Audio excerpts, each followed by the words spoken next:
La patria de Emiliano Zapata por Berta Ulloa. Fragmento del libro Historia de la Revolución Mexicana, periodo 1914-1917, La encrucijada de 1915. François Chevalier afirma que en las comunidades de fuertes tradiciones indígenas del sur, Emiliano Zapata personificó la lucha contra las haciendas y los ricos ingenios productores de azúcar que las habían despojado de sus tierras socapa del rendimiento, de la eficacia de la gran producción. El corazón del levantamiento fue el pequeño estado de Morelos.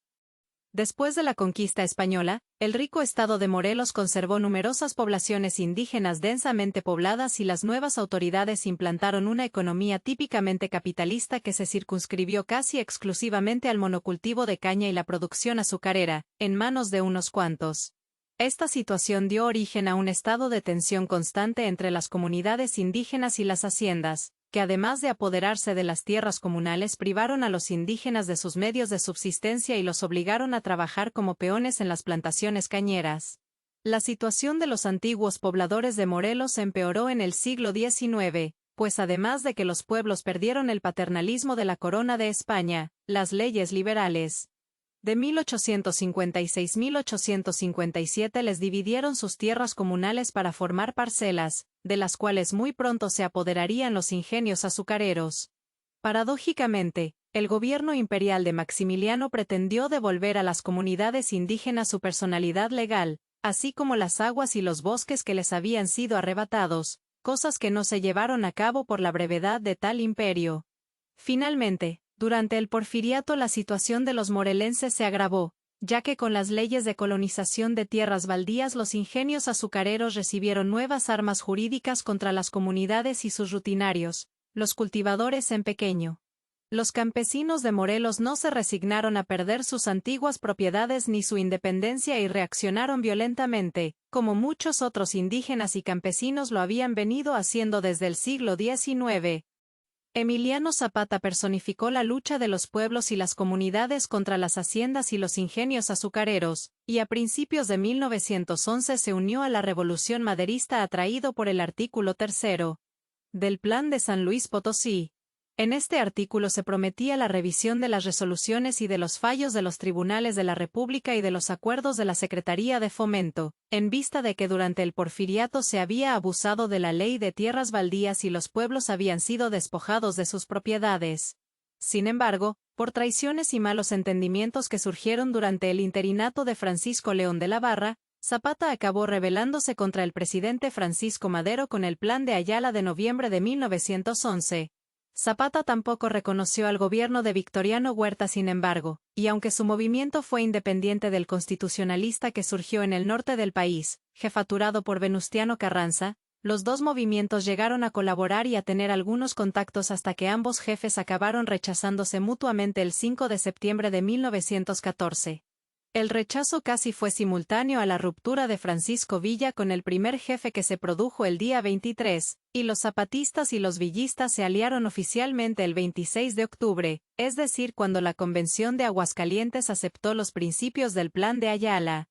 La unión zapatista-villista culminó a principios de diciembre de 1914 con el Pacto de Xochimilco, que tuvo el escaso éxito que se analizó en el tomo anterior de esta historia de la Revolución Mexicana. Por lo que se refiere a Zapata, añadiremos que después de su entrada triunfal a la Ciudad de México el 6 de diciembre de 1914, y de haberles arrebatado a los carrancistas la capital de Puebla el día 16, dejó esta plaza a cargo de los militares exfederales que desde agosto de 1914 se unieron al Ejército Libertador del Centro y del Sur, y él se retiró a Tlaltizapán, corazón de la Revolución de Morelos. Por otro lado, Álvaro Obregón recuperó la ciudad de Puebla el 5 de enero de 1915, después la de México, y finalmente marchó hacia el occidente para combatir a los villistas. En consecuencia, durante unos 10 meses Morelos permaneció aislado y en paz para llevar a cabo sus propios planes revolucionarios. Zapata personificó la lucha de los pueblos y de las comunidades de su natal Morelos contra las haciendas y los ingenios azucareros, y su lucha presentó rasgos comunes a las demás rebeliones de indígenas y campesinos que se iniciaron en el siglo XIX por diversos rumbos del país, ya que como todas ellas reunió 4 rasgos esenciales. El primero, la voluntad tenaz y unánime de los pueblos y comunidades de recuperar sus tierras, decisión que se basó en la fuerte tradición comunitaria prehispánica del Calpolli, donde solo contó el grupo. El segundo, el carácter local del movimiento, ya que por mucho tiempo el zapatismo se limitó al estado de Morelos y a sus prolongaciones naturales. El tercero, el origen campesino de las tropas, que compuestas por los habitantes de los pueblos y los peones de las haciendas formaron partidas de 30 a 300 hombres al mando del más enérgico, algunas veces una mujer como las coronelas y capitanas Pepita Neri, Ricarda Centenas y La China. Las partidas zapatistas combatieron a pie y a caballo y se armaron con lo que les arrebataron por sorpresa a las guarniciones federales, vistieron calzones de manta, huaraches y sombreros de palma. Suspendían las campañas militares durante las épocas de siembra y cosecha, conocían perfectamente el terreno en el que operaban y se esfumaban ante el enemigo. Por añadidura, los habitantes de los pueblos sustentaron a las partidas, las protegieron y les sirvieron de informantes, sin importarles las represiones tan cruentas y devastadoras de que fueron objeto. Sobresalió entre ellas la que llevó a cabo Juvencio Robles durante el gobierno de Huerta. En esta época tomó cuerpo un ejército profesional, el Libertador del Centro y del Sur, que originariamente fue una liga de las municipalidades, y aunque éstas durante la lucha armada reafirmaron su criterio civilista, también se fueron formando poderosos núcleos de poder militar que a la larga chocaron y se enfrentaron con las autoridades civiles de los pueblos. La cuarta y última característica que ligó al zapatismo con las demás rebeliones indígenas y campesinas fue el respeto y la simpatía que demostró hacia la religión católica, el clero y los templos. Esta actitud estuvo muy generalizada entre los indígenas y campesinos de nuestro país por la profunda influencia que ejercieron los antiguos misioneros, y contrastó con la de los comerciantes mestizos y pequeños burgueses liberales de aquella época. Casi todos los zapatistas acostumbraron llevar consigo imágenes y objetos religiosos, y el mismo Zapata enarboló un estandarte con la imagen de la Virgen de Guadalupe al entrar en la Ciudad de México el 6 de diciembre de 1914. En fin, los sentimientos religiosos de los zapatistas eran tan arraigados que se molestaron incluso con los miembros de las comisiones agrarias porque fueron a instalarse en la casa del padre Agapito Mateo Minos en Jojutla, a pesar de que él mismo se las había prestado. Por otra parte, durante el dominio zapatista los párrocos nunca dejaron de ejercer su ministerio y algunos de ellos abiertamente tomaron su partido, como el de Ixtapalapa, el de Huautla que pasó a máquina el plan de Ayala, los de Tepoztlán y Tlaltizapán, el de Axochiapan que le regaló a Zapata un magnífico caballo, y los de Santa María y Cuautla que le pasaron información sobre los carrancistas. Otros párrocos tomaron además las armas y tuvieron grados militares, como Juan Esquivel, que fue coronel. En fin, como aseguró Monseñor Kelly, la iglesia no ha sido molestada en la región zapatista, los templos permanecen abiertos y un obispo está haciendo su gira anual para administrar el sacramento de la confirmación.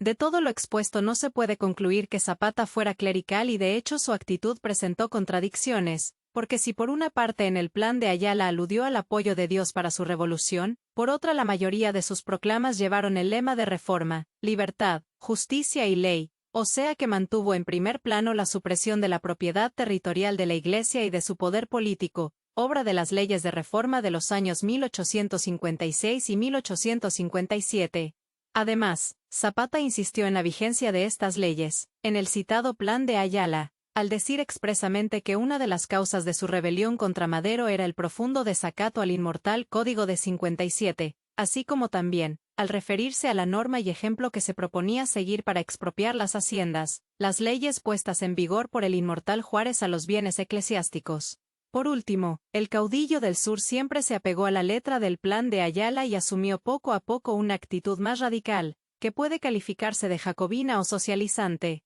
Todo este trasfondo del zapatismo nos lleva al tema que nos interesa en este capítulo, el aislamiento de Morelos que duró unos 10 meses, es decir de enero a octubre de 1915. El aislamiento. El establecimiento de las haciendas e ingenios azucareros en un estado que, como el de Morelos, había conservado sus fuertes tradiciones indígenas a través de los siglos, ocasionó una revolución esencialmente social. El movimiento zapatista fue una empresa deliberada de los jefes locales para restablecer la integridad de los pueblos, con el Plan de Ayala como programa y bandera, que básicamente pugnó por la restitución y la dotación de tierras a las comunidades. Estos postulados fueron de una gran trascendencia porque restablecieron el derecho de posesión de los pueblos y rompieron con el aspecto de las leyes constitucionales de 1856-1857 que borraron las antiguas tradiciones indígena y española de los bienes comunales, para sustituirla con la nuda propiedad individual del derecho romano. Es indudable que Zapata no percibió esas consideraciones históricas y jurídicas, ya que su plan de Ayala fue el fruto de la inspiración popular y rural, la reacción elemental de los pueblos. Solo más tarde, y de modo esporádico, las doctrinas colectivistas vistieron al movimiento agrario surgido del plan, en la medida en que coincidieron con las profundas aspiraciones de las comunidades campesinas. La actitud más radical de Zapata se hizo evidente en mayo de 1914 cuando los miembros de la Casa del Obrero Mundial que se refugiaron en Cuernavaca le proporcionaron a su movimiento el lema de Tierra y Libertad de los Flores Magón. De modo que hacia el 4 de septiembre del mismo año, en una carta que le dirigió Zapata a Antenor Sala, reafirmó el plan pero ya no dijo que se proponía indemnizar previamente por las propiedades expropiadas. Además, a los 4 días decretó la nacionalización de los bienes urbanos del enemigo, de la que tampoco hablaba el plan, con el propósito de establecer unos bancos para proporcionarles créditos a los campesinos. Las familias de Morelos, pobres y desposeídas de sus tierras, aguas e independencia personal, aparte de recuperar sus bienes en el transcurso de 1915 recrearon una sociedad con criterio civilista. Su meta constante fue establecer municipios democráticos, es decir, vecindarios rurales en los que cada familia llegara a ejercer su influencia para utilizar los recursos locales. También, desde el derrocamiento del régimen huertista, en agosto de 1914, habían empezado a elegir gobernador, autoridades municipales y judiciales con carácter provisional, así como a expropiar bienes. En marzo de 1915 fueron más adelante y dieron los primeros pasos, convocar elecciones regulares de gobernador, de diputados y jueces del Tribunal Superior del Estado, y de presidentes municipales. Estos propósitos no se llevaron a cabo sin embargo y el poder lo continuaron ejerciendo los jefes locales de Morelos, que se caracterizaron porque casi nunca se reunieron en juntas para tomar decisiones, fueron como pares de su reino rural que se comunicaban entre sí a través del primer par, Zapata, en su corte, el cuartel general de Tlaltizapán. En Tlaltizapán se ventilaron los negocios regulares y lentos de los lugareños que tan larga y duramente habían luchado para recuperar sus tradiciones rurales. Los morelenses confiaban especialmente en Zapata quien, después de oírles, les hacía tomar sus propias decisiones, establecía la estrategia política y ordenaba. El resultado de todo ello fue la reconstitución de la autoridad de los pueblos, la posibilidad de establecer democracias locales y que a Zapata se le considerase el juez supremo. Sin embargo, para que cuajara verdaderamente la sociedad que habían recreado los morelenses en 1915 surgió un obstáculo, el de las nuevas autoridades militares que se fueron formando a lo largo de la lucha armada. En los primeros años de la Revolución, en que las guerrillas zapatistas actuaron en defensa de los pueblos y fueron encabezadas por sus propios jefes civiles, la fidelidad a ambos mandos no fue difícil ya que generalmente recayeron en una misma persona o en allegados muy cercanos. Pero a través de las campañas contra Victoriano Huerta, entre 1913 y 1914, como ya se dijo, se formó un ejército regular, el Libertador del Centro y del Sur, en el que sus miembros se fueron convirtiendo en profesionales mientras los jefes militares iban disminuyendo sus relaciones personales con los dirigentes civiles locales. De modo que los soldados empezaron a diferenciar y a dividir sus fidelidades entre el jefe militar y el civil. Los morelenses habían formado el ejército como una liga armada de municipalidades y, además, lo habían sustentado y alimentado a través de los años. Por eso en 1915 tenían el derecho exclusivo a los beneficios del triunfo y a que los jefes militares les respetaran, deseos que compartieron Zapata y la mayor parte de sus jefes. Otro obstáculo para recrear la sociedad fue el de las rivalidades que siempre existen entre los pueblos que son vecinos y que solo se moderaron cuando tuvieron que combatir contra un enemigo común. Los núcleos de poder militar tuvieron, en fin, choques frecuentes con las autoridades civiles, de las cuales abusaron y se burlaron y a las que se negaron a entregar el territorio nacionalizado. Es decir, Los jefes militares se quedaron con muchas de las mejores propiedades, pues crearon una nueva clase de terratenientes, como Manuel Palafox, que fue un bribón. Otras veces usaron a su antojo de los ferrocarriles y de los abastecimientos de madera y agua, destruyeron, robaron y mataron sin proceso, como lo hizo el secretario de guerra de la Convención Francisco Pacheco, con todos aquellos a quienes su conciencia y fanatismo le decían que debían desaparecer, o como las gentes de Genovevo de la O que en Cuernavaca le infligieron una muerte despiadada a Antonio Varona el Agachado, atándolo a un caballo a finales de 1915. También esos núcleos de poder militar desencadenaron balaceras que frecuentemente tuvieron por causa el exceso de bebidas alcohólicas, como las que ocurrieron en Yautepec entre las tropas de Amador y Eustaquio Salazar, primos de Zapata, a mediados de 1915. Al propio hermano del caudillo del sur, Eufemio Zapata, todavía se le recuerda como borracho y mal hombre y que cometía muchos desórdenes. A pesar de todas esas pugnas y de los problemas a que dieron lugar, se reconstituyó la autoridad de los pueblos de Morelos, en que se basó la reforma agraria. Esta, a su vez, reforzó a los pueblos y les dio el dominio sobre la propiedad agrícola. La repartición de las tierras se llevó a cabo de acuerdo con la costumbre y los usos de cada pueblo, de manera que los motores tradicionales de la sociedad local, como querían los morelenses, se convirtieron en las fuentes del poder y del sustento cotidiano. El régimen agrario que se estableció en Morelos no nació de las órdenes de los burócratas o de los generales, sino de la cooperación de los dirigentes de los pueblos, y fue un proceso ordenado que se llevó a cabo con la ayuda de Manuel Palafox, hombrecillo meticuloso, sagaz y apasionado que, como secretario de Agricultura de la Convención, tanto en la Ciudad de México como en Cuernavaca, maniobró infatigablemente para sacar avante la causa agrarista. En la Ciudad de México organizó su secretaría, fundó el Banco Nacional de Crédito Rural, ordenó el establecimiento de escuelas regionales de agricultura y de la Fábrica Nacional de Herramientas Agrícolas. Además, fundó una oficina especial de reparto de tierras, comenzó a examinar las peticiones de los pueblos y promovió sus reclamaciones. De manera que la administración de la reforma agraria en Morelos se inició cuando Palafox les envió los técnicos necesarios. Para administrar la reforma agraria formó Palafox unas comisiones que se encargarían de deslindar y repartir tierras en los dominios zapatistas que por aquel entonces abarcaban los estados de Morelos, Puebla y México, y el Distrito Federal. Por lo que respecta a Morelos, Palafox se valió de la división de sus 6 distritos políticos, a los cuales pensó enviar en un principio 23 agrónomos de la generación 1914 de la Escuela Nacional de Agricultura de San Jacinto, que posteriormente se llamó Chapingo. Entre ellos figuraba Marte R. Gómez, a quien se debe el estudio no solo de las comisiones agrarias sino de la situación general que reinó en Morelos en 1915.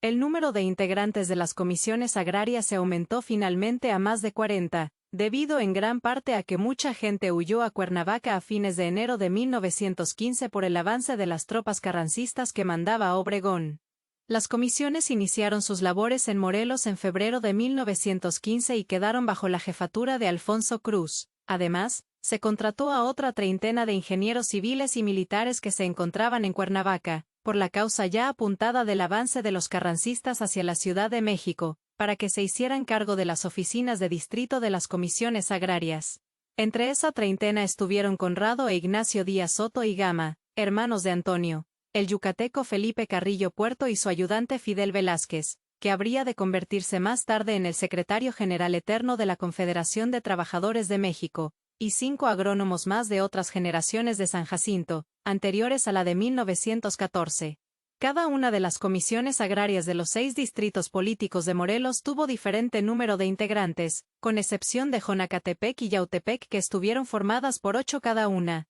ya que a Tetecala fueron 9, a Cuernavaca 7, a Cuautla 6 y a Jojutla 5.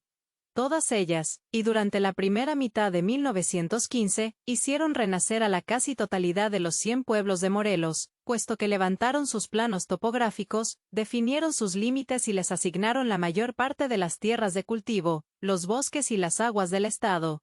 De modo que el régimen o serie de regímenes que su trabajo establecía, se convirtió en un sistema regular firmemente arraigado. Además de los frutos concretos que lograron las comisiones, conviene agregar algunos rasgos que fueron generales a todas ellas. Sus trabajos los iniciaron del norte al sur de Morelos, lo esencial de los mismos se desarrolló entre marzo y octubre de 1915 y las oficinas se establecieron en las propiedades que habían intervenido los zapatistas. Otra característica general fue que en un principio los morelenses no vieron con buenos ojos a los miembros de aquellas comisiones, a quienes burlescamente llamaron los agrios, y que les molestó también que algunos fueran güeros así como la indumentaria que llevaban. Como ejemplos bastará referir que, en Yautepec, Eustaquio Salazar los quiso matar, en un principio porque creyó que eran villistas y porque había desconfiado de ellos desde que se refugiaron en Cuernavaca en febrero de 1915, después porque se dejaban crecer las barbas y le recordaban a Carranza.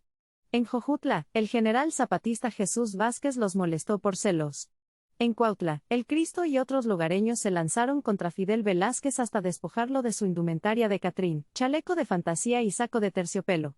Volviendo a los rasgos generales, añadiremos que las comisiones agrarias también tuvieron conflictos cuando empezaron a marcar los límites entre los pueblos, ya fuera porque con base en la tradición oral alguno quiso obtener más tierras de las que le correspondían, ya porque en el mapa colonial no se encontraban los datos precisos, o bien porque los jefes militares se presentaron acompañados de sus fuerzas para imponer su voluntad. Para comprender mejor los problemas que se suscitaron al marcar los límites es suficiente un ejemplo: los del pueblo de Coatetelco dispararon contra los de Miacatlán, porque los agrios les arrebataron un tramo de la laguna al poner los límites bordeándola, y los dos pueblos no quedaron tranquilos hasta que los límites fueron señalados con dos mojoneras en los extremos de la laguna, para significar que les pertenecía a mitad. Para evitar otros choques armados, Zapata acudió personalmente al deslinde de tierras en Yautepec, y les exigió a los agrios que les dieran a sus trazos todas las vueltas que fueran necesarias para fijar correctamente los linderos, aunque para ello tuvieran que tardarse 6 meses. Pero así como hubo disputas, en muchas otras ocasiones los pueblos vecinos llegaron a transacciones amistosas y generosas, como fue el caso de Tlacotepec de Amilpas en las faldas del Popocatépetl. A pesar de que en el mapa virreinal los límites estaban muy bien señalados, accedió a que su extensión se redujera para que Zacualpan no se quedara sin tierras. Por otra parte, en el mismo Tlacotepec se respetó la voluntad de aquellos de sus habitantes que pidieron la adjudicación de parcelas individuales. Los trabajos de las comisiones agrarias de Morelos llegaron hasta las proximidades del Distrito Federal por el rumbo de la Jusco, de Tlalnepantla y de Atlataucan, y además el ingeniero Bartolomé Vargas Lugo, de la Comisión Agraria del Estado de México, realizó otros deslindes en 3 pueblos: Tenango del Valle, Putla y El Veladero. Sin embargo, Marte R. Gómez concluyó, desilusionado. En justicia debemos reconocer que unos fueron los ofrecimientos que el general Zapata hizo en 1911, al firmar el Plan de Ayala, y otros los que se llevaron a la práctica en 1915. A nosotros solo se nos pidió que definiéramos los linderos entre los diferentes pueblos. Pero a nadie se le ocurrió que levantáramos los planos de las haciendas para localizar las 2/3 partes que se les debía respetar. Como decía el Plan de Ayala en el artículo 7. De manera que las tierras que no estaban comprendidas en los dominios de los pueblos quedaron a disposición del secretario de Agricultura de la Convención, Manuel Palafox, quien las podría conservar en forma privada o, después de pagar la indemnización, expropiar 1/3 con fines de beneficio público, o confiscarlas de plano como propiedad de un enemigo de la revolución. De hecho, Palafox conservó muchas tierras y eso le acarreó, entre otras acusaciones, la de bribón que le hizo el encargado del Poder Ejecutivo de la Convención, Roque González Garza, y que ya se vieron con mayor amplitud en el tomo anterior de esta historia de la Revolución Mexicana. Otro de los propósitos que tuvo Zapata para lograr un nuevo florecimiento económico de Morelos fue que los ingenios azucareros volvieran a funcionar, pero ahora para beneficio de todos los habitantes. El plan consistió en que los campesinos vendieran a los ingenios la caña de azúcar que cultivaran, los peones que se habían refugiado en el estado ganaran un salario por su trabajo en los ingenios y el gobierno obtuviera ingresos para el sostenimiento de hospitales, cuarteles, columnas volantes, socorros para los huérfanos y viudas, etc. La empresa en realidad era muy difícil por varias razones, todas ellas derivadas de las duras represiones de que había sido víctima el estado de Morelos, la devastación del campo, la merma de la población de 180,000 habitantes en 1910 a 36,000 en 1915, las destrucciones e incendios de Cuernavaca, las cabeceras de distrito, los pueblos, las rancherías y los ingenios. A pesar de tantos estragos, Zapata, con la tenacidad que le caracterizó siempre en su lucha por los morelenses desvalidos, nuevamente recurrió a Palafox para que ordenara la reparación y administrara los ingenios azucareros. A principios de marzo de 1915 empezaron a funcionar así cuatro: Temixco, Zacatepec, Hospital y Atlihuayán, que quedaron a cargo directo de varios generales del Ejército Libertador, Genovevo de la O, jefe local de Santa María, Emigdio Marmolejo y Lorenzo Vázquez, firmantes del Plan de Ayala, y el último, además, gobernador del estado, y Amador Salazar, primo de Zapata, jefe local de Yautepec y comandante militar de la Ciudad de México. Las ganancias que se obtuvieron de los ingenios fueron escasas, pero Zapata y Palafox no se dieron por vencidos y gracias a su tenacidad lograron que 3 ingenios más funcionaran: El Puente, Cuautlisco y Coahuistla. Los pusieron al mando directo de otros generales y jefes locales morelenses: Modesto Rangel, Eufemio Zapata y Maurilio Mejía, sobrino de Zapata. Más tarde funcionó otro ingenio, el de Santa María, a cargo del también general, jefe local y firmante del Plan de Ayala, Francisco Mendoza. En fin, los encargados del funcionamiento de los 7 ingenios desde un principio les proporcionaron a los campesinos donativos condicionales de dinero y simiente para que sembraran caña de azúcar, pero ellos prefirieron cultivar maíz y frijol con otros créditos de $500,000 que recibieron del gobierno de la Convención. Después, a fines de enero de 1916, pasaron a la administración directa del Banco de Crédito Rural, dirigido por Antonio Díaz Soto y Gama, pero las ganancias siguieron siendo raquíticas. Si bien es cierto que los proyectos de Zapata respecto al florecimiento económico de Morelos con base en los ingenios azucareros no tuvieron el éxito deseado, también lo es que los pueblos lograron reabastecer los mercados de todo el estado con frijol, garbanzo, maíz, cebollas, chile y pollos. Los morelenses se contentaron con una prosperidad modesta y familiar en compañía de sus conocidos, amigos y parientes. El tono de sus relaciones con los jefes era intenso y casi intencionalmente rural y rústico. Se tuteaban, se divertían con peleas de gallos y charreadas o gustos, bebían la cerveza, al tiempo por falta de hielo, y también resacado, ya fuera el de simple alcohol de caña o el compuesto con hierbas y rebanadas de frutas que los hacía bravucones y pendencieros. En cuanto a su vestimenta, ya se ha dicho que siempre usaron calzones de manta, sombreros de palma y huaraches, objetos que aparte de fabricarse en Morelos, la Convención tuvo cuidado de enviarles desde la Ciudad de México. Una sola de las remesas consistió en 80,000 piezas, que se sumaron a 5,000 sillas de montar y 10,000 cananas. Aventureros y agentes norteamericanos. El renacimiento económico que lograron Zapata y los morelenses en su estado atrajo a muchos industriales, aventureros y embaucadores que trataron de obtener concesiones. El más tenaz de todos fue un mormón norteamericano, Hubert L. Hall, que había vivido en Cuernavaca desde el Porfiriato.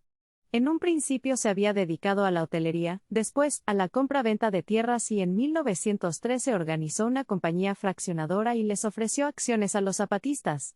Sus proyectos fracasaron inicialmente porque los zapatistas le hicieron saber a principios de septiembre de 1914 que no querían volverlo a ver en Morelos por sus conexiones con Jacobo Ramos Martínez. A pesar de la advertencia, Hall volvió a Cuernavaca en octubre para colaborar con la Cruz Blanca y, a la vez, enviar informes al Departamento de Estado norteamericano. Sin embargo, las verdaderas intenciones de Hall eran las de establecer su pretendida compañía fraccionadora de terrenos, una idea que le obsesionó a través de los años. Para llevarla a cabo movió todos los resortes que tuvo a su alcance y que fueron muchos y valiosos.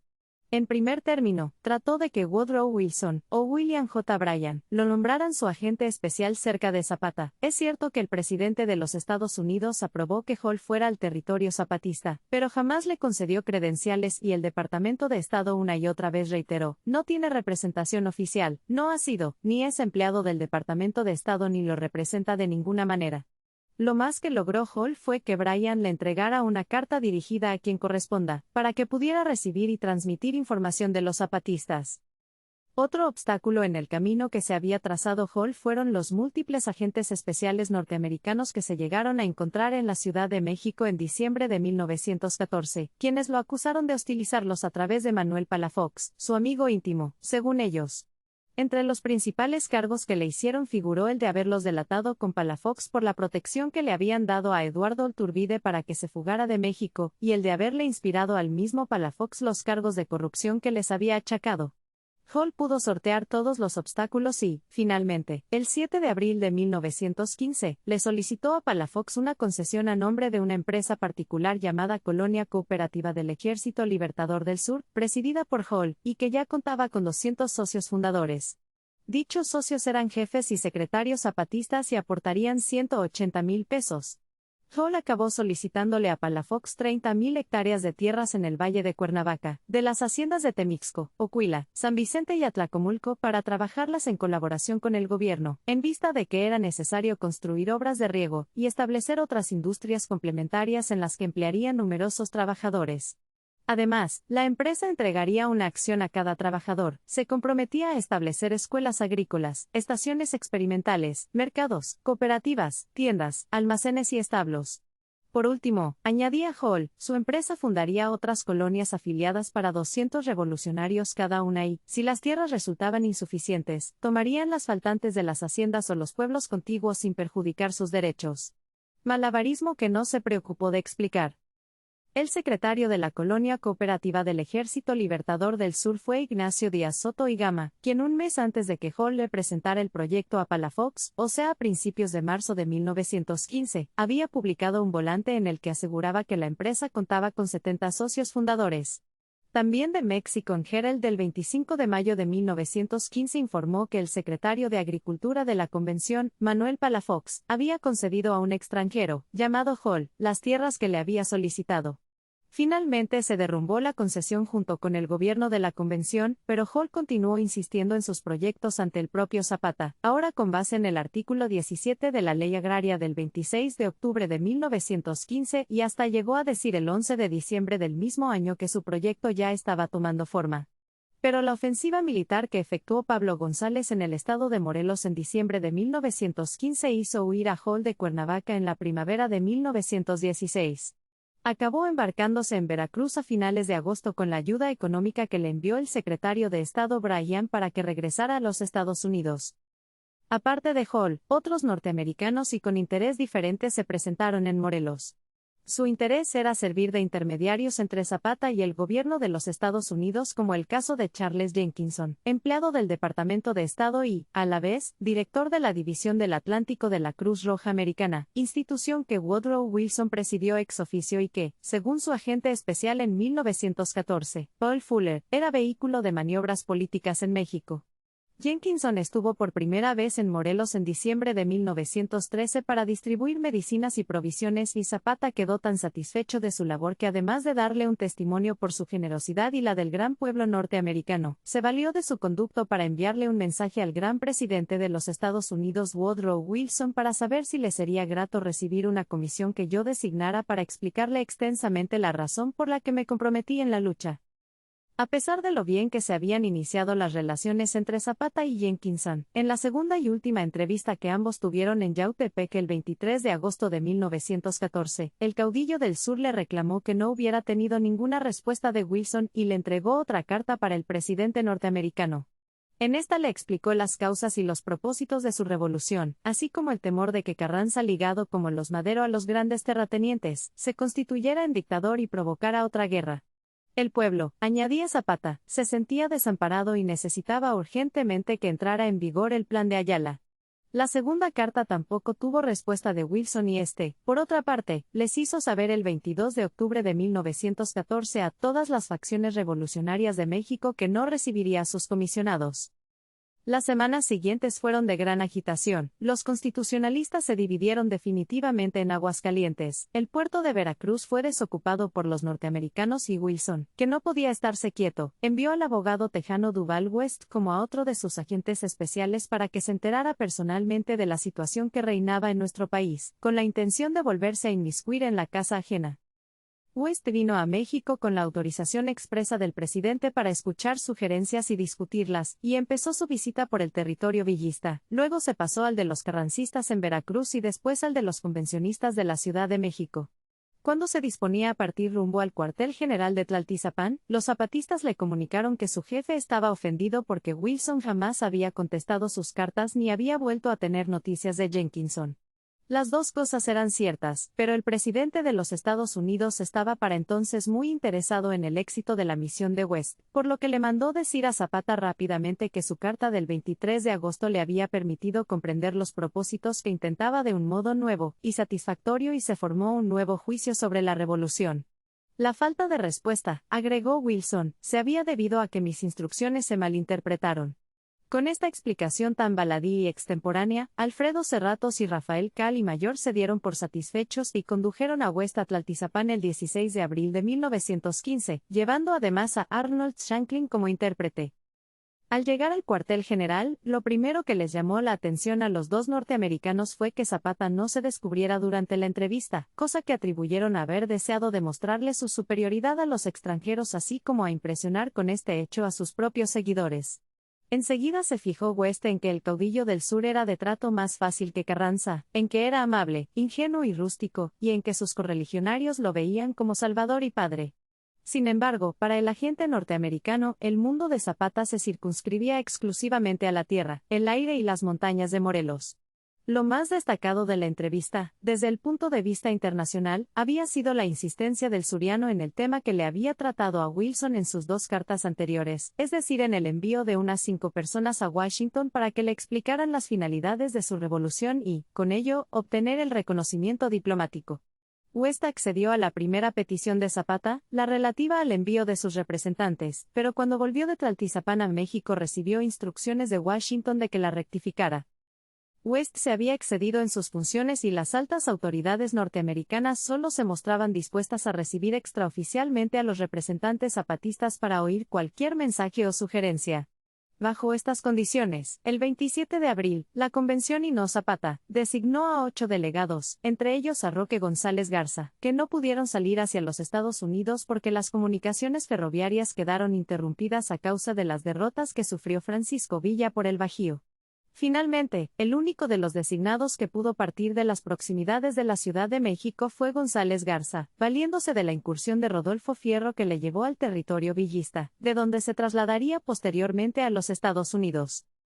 Entretanto Wilson, el de la espera vigilante, se impacientó, y el 2 de junio de 1915 amenazó con un ultimátum a los jefes de los 3 gobiernos revolucionarios que funcionaban en el país, el villista, el carrancista y el convencionista. Les hizo saber que él iba a decidir la salvación de México si no se conciliaban y establecían un gobierno constitucional.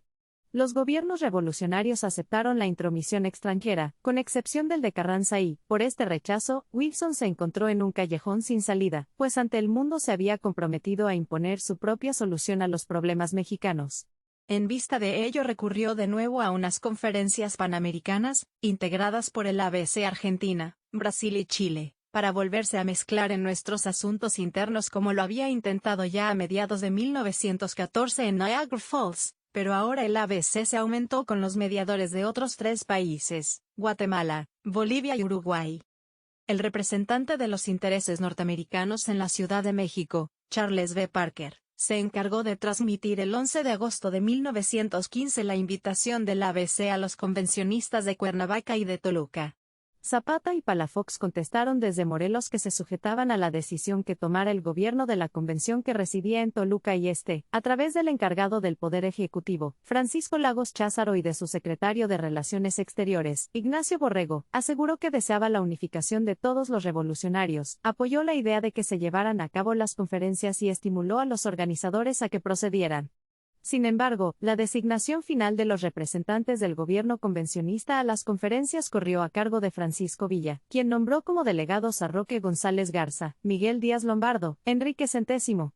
Llorente y Felipe Ángeles. Pero, solo habría de concurrir el primero de ellos, don Roque, que se sumó a los agentes villistas en Washington. Por otra parte, los carrancistas volvieron a rechazar la intromisión de los Estados Unidos y del ABC y no participaron en las conferencias, pero como por sus propios esfuerzos eran ya dueños de la situación militar del país, Wilson y el ABC se vieron obligados a reconocerlos como gobierno de facto el 19 de octubre de 1915. No obstante las protestas que el hecho les acarreó de parte de los villistas y de los zapatistas, como se verá en el tomo siguiente de esta historia, la Constitución de 1917.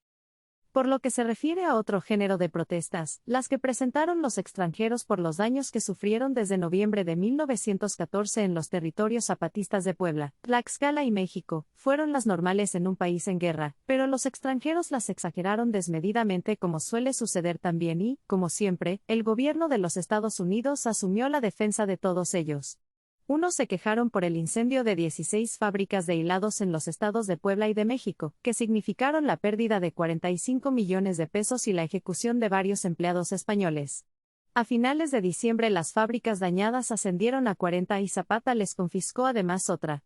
Todos los representantes de los Estados Unidos, ya fueran cónsules o agentes especiales, solicitaron la presión diplomática de su gobierno para evitar o resarcir los daños a los extranjeros y sus propiedades, pero el cónsul interino en la ciudad de Puebla, William O. Jenkins, fue mucho más adelante y no cesó de pedir la intervención armada en México.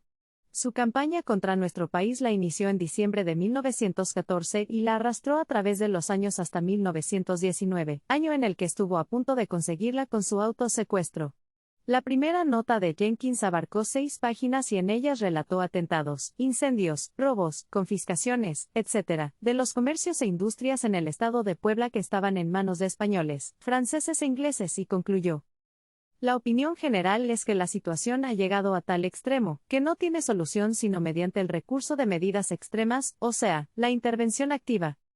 Durante los 5 primeros meses de 1915 Jenkins insistió en sus deseos de ver invadido nuestro país. La única esperanza es la intervención armada, porque tanto los zapatistas como los carrancistas, decía, destruyen propiedades, asaltan ferrocarriles, utilizan las milpas como pastura. En consecuencia, hay escasez y carestía de comestibles y ninguna posibilidad de importarlos de los Estados Unidos por lo devaluado que está el papel moneda de ambas facciones revolucionarias. La primera queja y exigencia de Jenkins consiguieron que Bryan amenazara a Zapata el 24 de diciembre de 1914 con adoptar las medidas necesarias para evitar sus excesos, así como un intercambio de notas del 7 de enero al 3 de febrero de 1915 entre Bryan y Wilson en las que ambos anotaron: la situación es crítica, y este es un asunto muy serio, discutámoslo en la próxima reunión. En fin, las exageraciones sobre las condiciones que reinaron en el estado de Puebla contribuyeron a hacer más efectivo el peligro de la intervención armada que el presidente norteamericano estuvo a punto de ordenar en marzo de 1915. En Tlaxcala las quejas versaron sobre unas partidas zapatistas que cometieron actos de pillaje en las propiedades españolas de varias poblaciones del estado.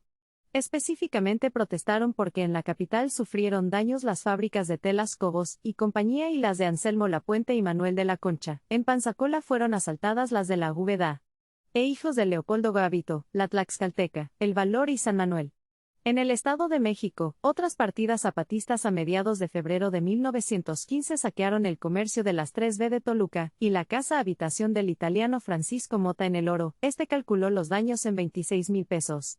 Además, a lo largo de 1914-1916, algunos franceses presentaron reclamaciones, entre ellas las de los herederos de Bartolomé Turín por 35,000 pesos por los daños causados en su fábrica El Caballito, situada en Tlalmanalco, las de la señora Baurán viuda de Mati, en Cerro Gordo, y Tepepa, que calculó sus pérdidas en cerca de 300,000 pesos.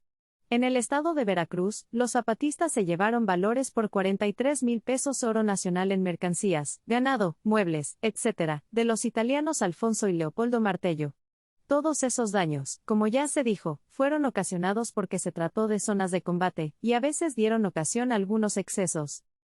El aislamiento se acaba. Durante el primer semestre de 1915, los territorios que dominó el gobierno de la Convención y específicamente los zapatistas, estuvieron bien comunicados. El ferrocarril interoceánico funcionó para ellos desde Texcoco hasta Jojutla, el central llegó al río Balsas, el nacional hasta Toluca, el de Hidalgo, a Tezontepec y el mexicano, a Tepexpan. Pero al iniciarse el segundo semestre, el 16 de julio, el carrancista Pablo González en su avance a la Ciudad de México les arrebató a los zapatistas el tramo oriental del interoceánico, y el mexicano. El gobierno de la Convención había huido a Toluca el día 11 del mismo mes, y las tropas morelenses, al mando de Amador Salazar, hacia el sur.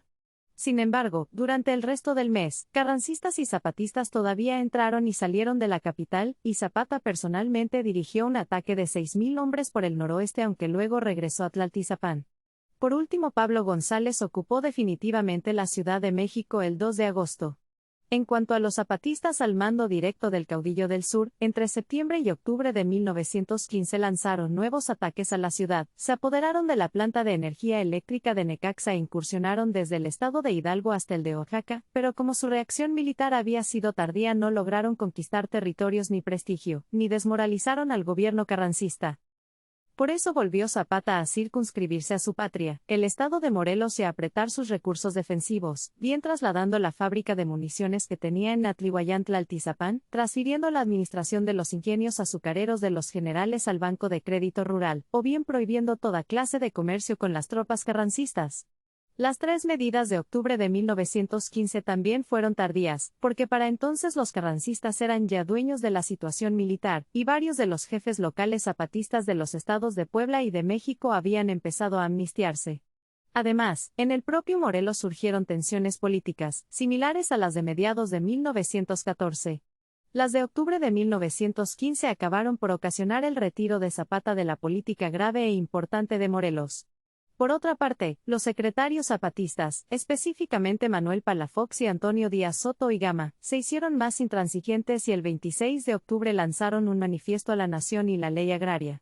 El primero fue la introducción a la versión zapatista del programa de reformas políticas y sociales de la Revolución, que después de varios meses de discusiones en las ciudades de México, Cuernavaca y Toluca, aprobaron en esta última el día 27 de septiembre de 1915, antes de disolver la convención y con ello su alianza con los villistas. En el manifiesto a la nación acusaron a los carrancistas de haber llegado a concluir un pacto oprobioso e increíble con los grandes poseedores de tierras, declararon la guerra a muerte al hacendado y les dieron amplias garantías a todas las demás clases. En cuanto al programa de reformas políticas y sociales, lo calzaron con el lema de reforma, libertad, justicia y ley, el lema netamente zapatista. Lo firmaron 45 delegados de la convención, entre ellos algunos villistas que habían desertado o habían muerto, y abarcó 5 temas: la cuestión agraria, que se dividió en 5 artículos, y las cuestiones obreras, en 4, el de las reformas sociales, que contuvo 2 artículos, las reformas administrativas con 20 y las reformas políticas con 7, resultaron en total 38 artículos que, como dice Womack, fueron un catálogo de promesas de legislación, a veces más moderadas y otras más radicales que los decretos que emitió Carranza en Veracruz en diciembre de 1914. La Ley Agraria del 26 de octubre de 1915 fue un aporte original y valioso a la doctrina agraria de México. Los secretarios zapatistas la consideraron más importante que el Plan de Ayala y que lo complementaba, ya que contenía las normas precisas para su aplicación en todo el país. Su lema también fue el de reforma, libertad, justicia y ley. La ley se emitió en Cuernavaca el 22 de octubre y se publicó el 26 del mismo mes, firmada por Palafox, Otilio Montaño, Luis Subiría y Campa y Miguel Mendoza López, a nombre del Consejo Ejecutivo, porque la convención ya no estaba en funciones. Constaba de 3 considerandos, 35 artículos y 2 transitorios, sobresaliendo entre los artículos el primero, que precisa el Plan de Ayala en lo tocante a la restitución inmediata de tierras, bosques y aguas, a las comunidades y los individuos que poseían títulos anteriores a 1850, el 3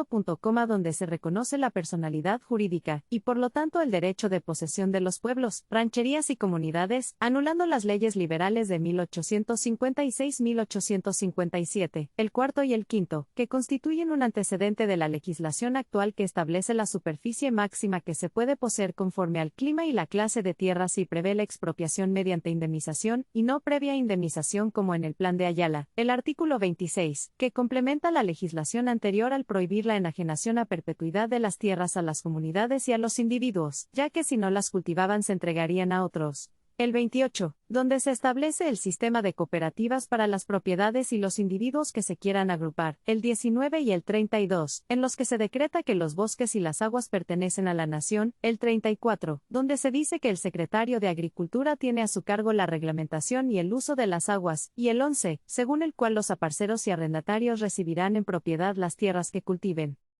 Además, establecía tribunales agrarios especiales y también despachos federales especiales para el riego, el crédito rural, la educación y la investigación agrícola. Señalaba que para la ejecución de las disposiciones se recurriría a las autoridades municipales y no a las del Estado, y en fin, la ley asignaba al secretario de Agricultura una autoridad inmensa sobre la propiedad rural y urbana, así como sobre todos los recursos naturales, y convertía a la Secretaría de Agricultura en la agencia central de una formidable reforma nacionalizadora. La misma se concreta en 15 artículos, segundo, octavo, 12, 13, 16, 24, 30 y 34. Volviendo a la crisis de octubre de 1915, añadiremos que al retiro de Zapata de la política grave e importante de Morelos, a las tensiones políticas y a la intransigencia de los secretarios, se sumó la desaparición del auge económico en todo el estado. El contraste más elocuente, entre marzo y octubre de 1915, lo encontramos en Le Courrier du Mexique, cuando aseguraba que a mediados de marzo la agricultura era floreciente, se habían levantado buenas cosechas y solo la producción azucarera era deficiente por lo dañado que estaban los ingenios a causa de las guerras anteriores. En cambio, para el mes de octubre la situación se había vuelto desesperada, ya que en Cuernavaca el cuartillo de maíz o frijol costaba 8 pesos y no se podía contar con la siguiente cosecha porque ya había servido de pastura. Además, escaseó la carne y el kilogramo de ella se pagó a 15 pesos. A los integrantes de las comisiones agrarias también les tocó sufrir en carne propia las diferencias entre la situación económica de marzo a octubre, puesto que en el primer mes pudieron obtener sus 3 alimentos por 3 o 4 pesos. Su sueldo diario fue de 7 pesos y el dólar se cotizaba en Cuernavaca a 2.95 pesos de papel moneda. En cambio, en octubre solo recibieron como pago de sus trabajos pilones de azúcar y, aunque en algunas fondas les sirvieron el desayuno, la comida y la cena por un pilón cada alimento, la generalidad de los comerciantes solo aceptó los buenos pesos zapatistas acuñados o fundidos con plata de las minas de Campo Morado, Guerrero, así como otras monedas que llevaban inscrita la leyenda Reforma, Libertad, Justicia y Ley, que fueron troqueladas en Atlihuayán. Estas últimas eran de plata y bimetálicas por valor de 50 centavos, así como de cobre de 2, 5, 10, 20 y 50 centavos. En lo tocante al aspecto militar y a las tensiones políticas que surgieron entre los zapatistas, agregaremos que como para noviembre de 1915 los carrancistas ya habían obligado a los villistas a replegarse al norte del país, dispusieron de fuerzas suficientes para atacarles, de modo que reconquistaron los estados vecinos a Morelos, y a este le anunciaron que emprenderían en su contra la campaña definitiva. El anuncio llegó cuando los jefes zapatistas estaban enfrascados en intrigas, combatían y se eliminaban entre sí con el pretexto de que unos u otros intentaban amnistiarse con Carranza. En diciembre, las gentes de Genovevo de la O y de Antonio Varona se tirotearon en Cuernavaca con el resultado de muchos heridos y varios muertos, así como el asesinato de Varona que vimos anteriormente. Francisco Mendoza se ofendió porque otros jefes locales giraron instrucciones en las que insinuaban que no permanecería fiel a Zapata. Por otra parte, también se efectuaron amnistías reales, como la de las tropas que reclutó Francisco Pacheco siendo secretario de guerra de la Convención y cuya deserción causó muchos estragos, puesto que dejaron desguarnecido el norte de Morelos y permitieron que las tropas carrancistas de Pablo González llegaran hasta la cima. Otros males fueron ocasionados por la colaboración que hubo en el frente de batalla entre los ex-federales que militaron en las filas zapatistas y carrancistas. A pesar de todo, los zapatistas pudieron conservar su estado hasta los primeros días de 1916, valiéndose de partidas de 2 a 3 mil hombres que situaron en los puntos estratégicos y que lanzaron ataques a la Ciudad de México, y por los estados de Puebla y México. Además, Genovevo de la O y Jesús Salgado hicieron retroceder a las fuerzas carrancistas que salieron de Acapulco y habían logrado llegar a Morelos finalmente. En los últimos días de enero de 1916, el gobierno del primer jefe apretó la presión sobre Morelos con diversas medidas políticas y militares, amplió su propaganda agraria, reforzó con 20,000 hombres a los 10,000 que ya tenía en el frente de batalla, y anunció el empleo de aviones para bombardear a los zapatistas. En respuesta, Palafox lanzó otro manifiesto contra Carranza el 7 de febrero, acusándolo de continuar la lucha fratricida por su desmedida ambición. Los jefes morelenses se mostraban sin embargo indecisos entre continuar peleando para arriesgarse a otra represión tan sangrienta como la que había realizado Juvencio Robles en la época de Victoriano Huerta, y negociar la paz para conseguir la autonomía local.